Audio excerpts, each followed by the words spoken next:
Le pays, il s'agit en tout cas de faire de l'obstruction, il s'agit de faire du sabotage en utilisant les pouvoirs d'une institution pour faire de l'abus, à mon avis, de l'abus de droit et de l'abus de pouvoir. Et c'est ce qu'on déplore. Maintenant, le président de la République, qui a la priorité dans la fixation de l'ordre du jour, a remis les pendules à l'heure, puisque l'Assemblée nationale elle-même a des projets de loi en instance qu'elle n'a pas eu le temps d'examiner et d'adopter. Donc ces projets en instance-là, le président de la République nous les a soumis parce que les projets de loi dont on parle, c'est des projets de loi qui ont été adoptés en Conseil des ministres depuis le président Macky Sall. Ils nous ont été distribués depuis plusieurs mois. Donc l'Assemblée doit se mettre au travail. Je pense que c'est ça le plus important.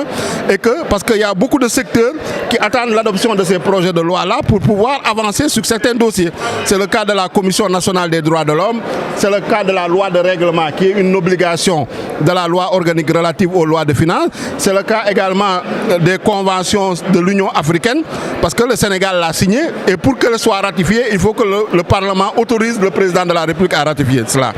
Donc voilà un peu la situation et nous espérons que l'ex-majorité va revenir à la raison et en tout cas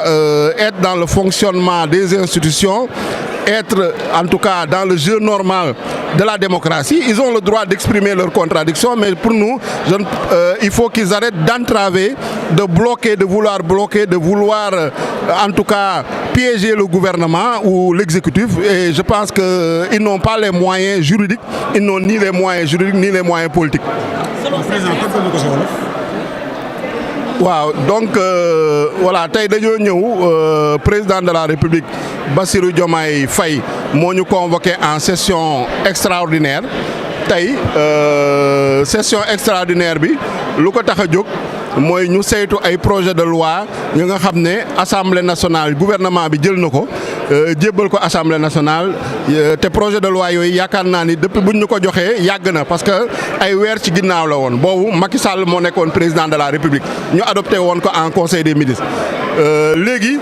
projet de loi yooyu pour mu mën a ñu mun ko adopté xam ngeen ni Sénégal Assemblée nationale rek mën a voté loi te loi yi boo ci gis am na njeexitay am na njëriñ ci ay secteurs am na ay acteurs yoo xam ne tey loi yooyu suñ ko adopté wul ñoom seen liggéey day bloqué donc moo tax Assemblée nationale président ñaan ko mu saytu loi yooyu pour ñu mun ko adopté pour permettre secteurs yooyu mën a jëm kanam suñ jëlee loi ba nga xam ne moo Commission nationale des droits de l'homme xam ngeen ni Sénégal ñëpp xam nañ ni Sénégal au niveau international day jouer rôle bu mag dans le comité des droits de l'homme mais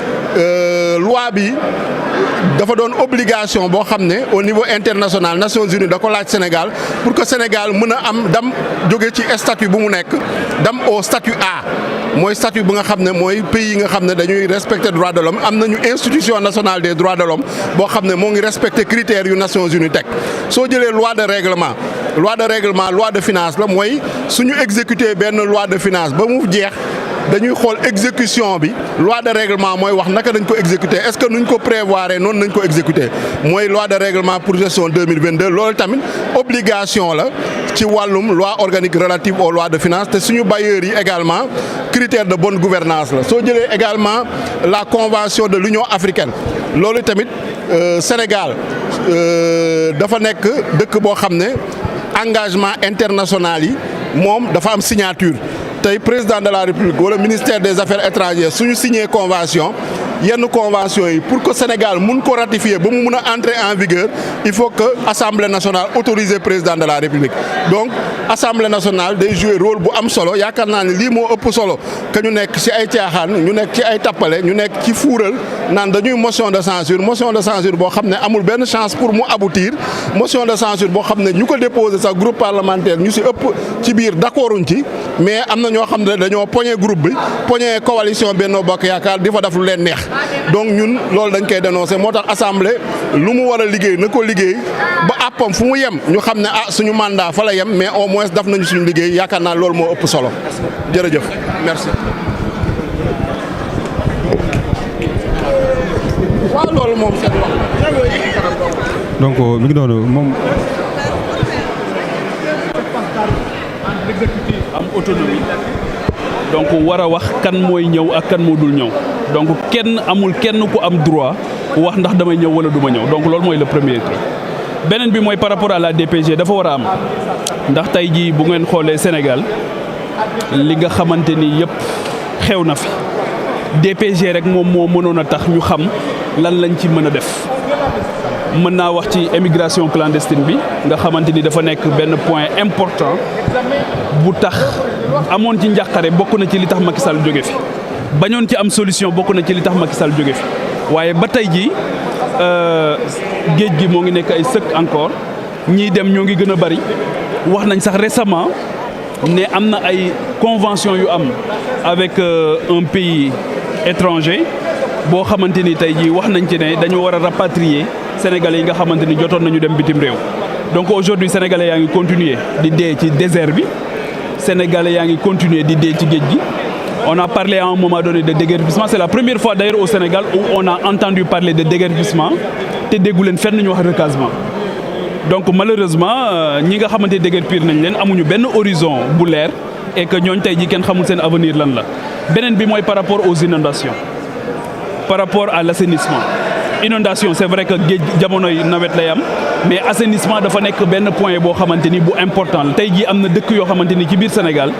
12 mois sur 12 ci biir ndox mi la ñuy nekk mën naa citer dëkk bu mel ni Diaminaar ci Saint-Louis mën naa citer barab yu bari yoo xamante ni ci biir Sénégal nga xamante ni seen problème mu assainissement dafa am assainissement nag ay milliards ñoo koy def li tax ñu doon wax ne politicien du ko régler nag mooy assainissement da ngay jël ay milliards nga suul ko kenn du ko inaugurer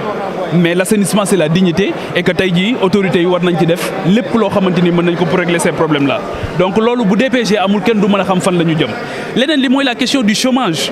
bi nga xamante ni c'est un chômage massif te tey jii kenn xamul fan lan la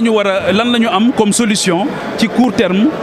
moyen terme ak long terme pour régler la question du chômage donc loolu yëpp l'absence d'une déclaration de politique générale moom moo tax kenn mënul xam fan la ñu jëm donc leneen li aussi c'est la question par rapport à la justice par rapport à la reddition des comptes le Premier ministre doit cesser de parler des dossiers judiciaires c'est la meilleure manière de donner aux poursuites judiciaires une connotation politique plus il en parle plus les gens qui seront traqués demain vont penser et à juste raison que ce sont des dossiers politiques donc lui il a un pouvoir dérivé jële ko ci exécutif le président de la République donc aujourd'hui c'est du moom cëram muy wax ci dossiers judiciaires yi du cëram tamit muy wax ne ndax dañoo retrouver ñeenti nit wala juróomi nit entre Canada ak loolu justice moo ko war a wax te lui il n'est pas la justice moom ñun dañ doon bañ immixtion de l'exécutif dans les dossiers judiciaires dans la justice donc moom nag moom ak Bassirou Diomaye Faye il faut que ñu xam ne ils ne peuvent pas faire moins que les autres